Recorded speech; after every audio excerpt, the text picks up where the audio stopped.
So say you wish to completely lose your mind and try and become a philosopher. And to do this, you must doubt the world, because that is what these insane people do. Which also, funnily enough, they find the most reasonable thing to do. Oh yes, why should you go along with your life simply and not doubt the world and become completely insane and lose your mind anyway?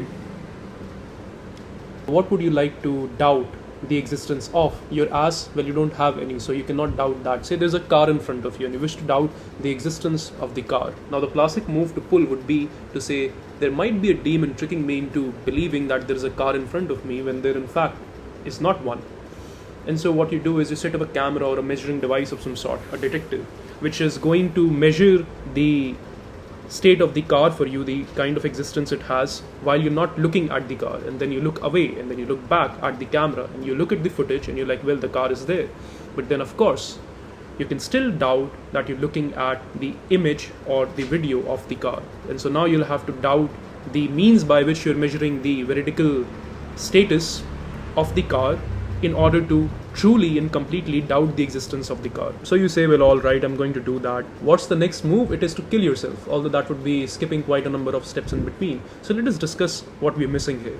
What we could do is we could create a theory of some sort, a theory that explains why is it that I am looking at a footage of a car, an apparent car that I can see, and that might lead me to reasonably conclude that the car really is there instead of not being there.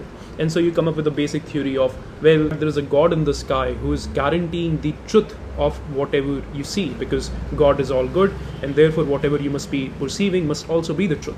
But then of course you're a fucking fool. How could you just simply believe in a God? So you start to doubt the existence of God and you come up with a few arguments, and that's not quite working good enough. So you move on to creating or conjuring some theories which are independent of this God entity, and you say, well, it might be made up of atoms or some sort of similar stuff. And then that fails, because it turns out when you finally are able to look at atoms behave in a completely fucked up manner, totally unhinged, deranged, crazy, like a 16-year-old girl.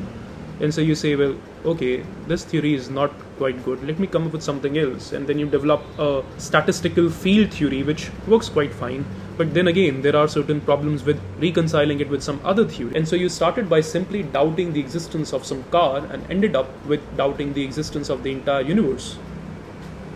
How wonderful. At the end you can say something like, well, there's no point of doubting the existence of the car, might as well take it to be there because it's useful for me to take it to be there. And that could work for you, but it's not really an answer to the question, is the car really there or not? There is a nice parallel here. Say you wish to think about someone else, you wish to understand how a certain loved one feels, and then you start to think about, well, what would it like for me to be them? And you might start to develop a feeling, well, I'm getting the hang of how it might be for them to be in a certain situation, feeling certain things.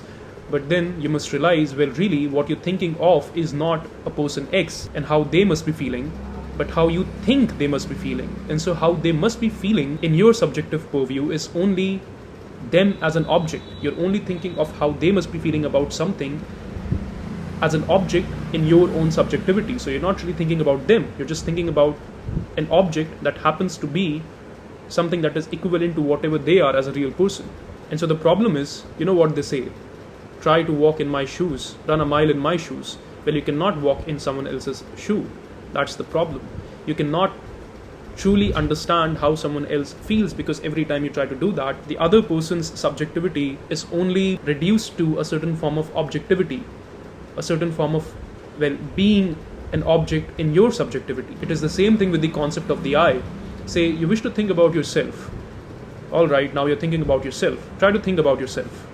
Now, are you really thinking about yourself? Because when I say I am thinking about myself, I am not thinking about the I as in I'm thinking about the I, but I'm thinking about the thinking of the I. That is what is really going on. The moment I start to think about myself, I become an object in my own consciousness. And so I cannot really reach this point where I find what the thing behind the I is, what this I is. Every time I try to look, it vanishes. It's like trying to look at your own self looking away in a mirror. You cannot look at your own self looking away in a mirror, because it is by the very logic of the whole situation that, well, if you look at yourself, it is not possible for you to look at yourself while you're looking away from the mirror. Which is why the problem of trying to find the I or the self, at least as Fichte answers it, he says you have to just posit it. The I has to posit itself. There's no I think, therefore I am. There's I am because I am.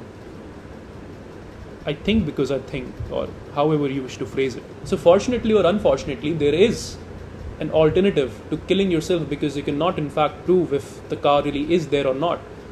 Because the whole question is a little messed up. Once you ask the question, once you enter the discourse, there is no escaping it. Once you ask, well, is it really there or not? Then the only choice left is to, for eternity, try to prove if that something is.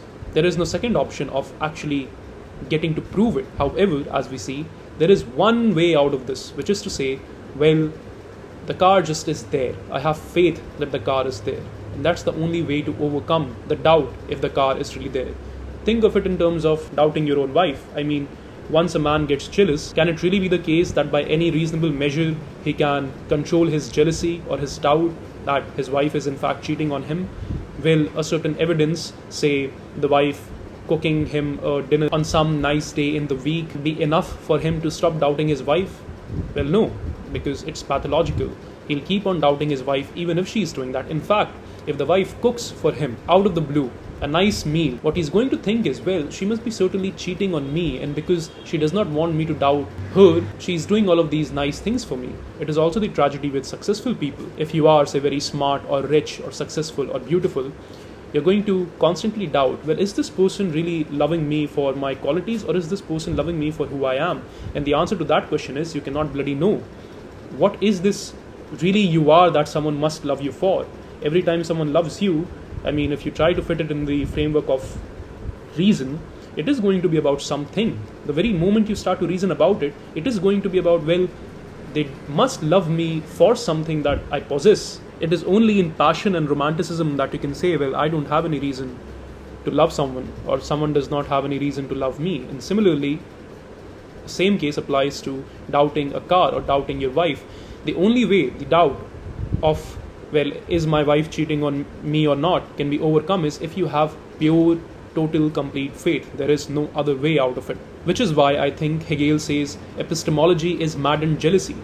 And it is maddened jealousy, because once we try to find out, well, how do we really know? There's no stopping it. It is pathological. Just like the man's doubting of his wife. It is pathological. There is no end to it.